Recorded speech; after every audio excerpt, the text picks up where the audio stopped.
Welcome to Glass of Bubbly. Right here on the table we have 3 sparkling wines from an Argentinian winery called Jasmine Monet. And I'm going to open one of those bottles. I'm opening the Brut from this organic vineyard. Yes, and while you do that, I will bring in a few facts. Good. Sounds good to me. So, Argentina has a population of 46 million. And the country is home to over 2,000 wineries. 2,000, wow, not bad. With around 218,232 hectares, is that approximate? And you've not counted them all, you mean? I've not been there and counted them all. No, no. That's just an estimated value. But the wine export value of Argentina sits at 655 million euros. And they exported 47.5 million litres in 2018. Not bad. So they're doing quite well. I've tasted a few Argentinian bubbles in my time. Certainly know of Jasmine Monet. And what I like about this brand is the bottle design. There's something about them. They're quite unique. They're standout-ish. I like this white kind of wraparound concept. The nice kind of badge on the bottle, and the pink one's quite standout-ish as well. With that leopard print. The leopard print, you could call it, if anybody likes the old sitcoms in England, the kind of Dill Boy kind of leopard print. But it looks good, but it's very feminine. That to me is very feminine, and the ladies would like the rosé, the design work, I think, on that. I've poured the Brut. You poured the Brut, which won a silver medal in the Herbal Gardens category at the Glass of Bubbly Awards 2022. Good.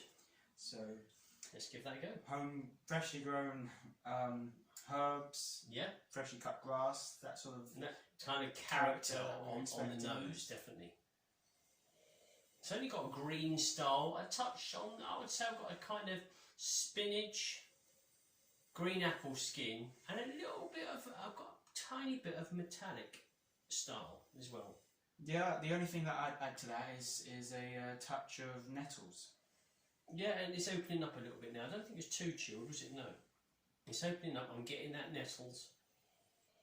But certainly a green apple flesh, kind of spinach, boiled, and you squeeze it and you get that green juice. Yeah. So I can certainly see why it's in the category it's in.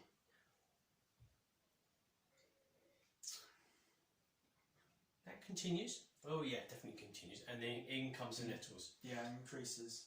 The nettles. It's a green style. There's a nettle character. There's a green apple. It's not too acidic. It's not too zesty. There's a nice calm balance to the wine. Yeah, there's a touch of sort of the garden herb character coming into that, but the nettles really do come into play on the palate. And I think I've still got that tiny bit. I've got like a saline metallic style to the wine. Maybe that's something to do with the terroir. I don't know. I'm pleased you picked that up. I was worried that I'm going to have to drink all of this. So there we go. Good start. Let's try the Blanc, this lovely white bottle. Yeah, it looks very bright in this video.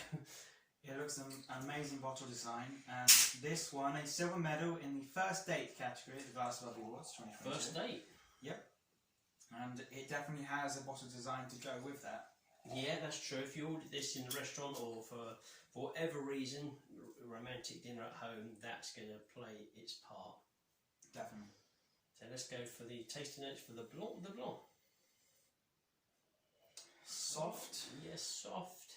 Has a sort of it's reminding me of a sweet. So yellow candy, but I've also got yellow floral. Plenty of floral notes on this, typical with a Blanc de Blanc style. Yeah, yellow and white for me, white floral. Pear, maybe yellow blossom, pear blossom, pear flesh. Mm-hmm. It's quite light. It's quite youthful. It's quite light. It's not overly aggressive. So easy drinking. Easy nosing, not drinking. Easy nosing. It's easy to enjoy on the aroma. It has some complexity there without being too deep. So a nice conversation to have. Yeah, nice conversation starter. Yeah, what's your favourite colour? All those kind of questions. Do you like pets? That kind of stuff. When you're in the first date, goodness knows, it's too long for me to remember. But the flavours are fresh, young, vibrant, not overpowering, just relaxing. So the wine's there, you're enjoying some bubbles, light fresh, light floral characters. You can engross yourself in a conversation. Yeah, I think there's some similarities between the aroma and the flavour. I'd say the flavour has a bit more of a green apple zestiness to it. I've got like white kind of fruit flesh for me, and white, yellow rose petals. Yeah. Not too bad, is it? Yeah, not too bad. Yeah. Let's go for the last one, which is the rosé, which is the leopard skin one. Yeah, the rosé Jasmine Monet. Here we go for the last bit. Thank you. So we've got a rosé, and my goodness, it's very light in colour. Looking up on the wall here, because we've got like a white wall to look at the wines with. It's a very subtle pink. Yeah, it's if you were edging towards white wine. If you were poured this at a blind tasting, you wouldn't necessarily pick that out as a rosé. It's very faint colouring, but it's there. It says rosé on the bottle, and that's what it is. So, and there's a rosé character. Yeah, this bottle won a silver medal in the Hint of Spice category at the Glass of Lovely Awards 2022. And I've got that spiciness, woody spices for me, but you've still got plenty of raspberry, white strawberry. Yeah, white strawberry, raspberry. The spices for me going more towards a curry or exotic, perhaps Indian spices. Well, I'll tell you what I've got from each of these wines is a similar kind of base nose to that. I've got this, I believe it's the terroir. It's what those vines are pulling up from the ground and distributing to the grapes. I have that similar style from each one. It's that background aroma. And I said it's that kind of a metallic style, so I don't know if that's something to do with the terroir. I'll have to investigate.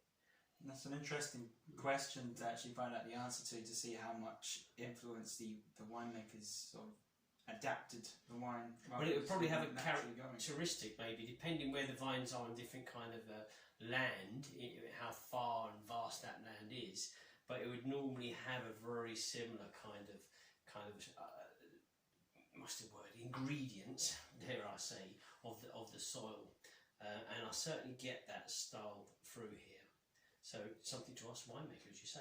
Let's go for the flavours of this rosé.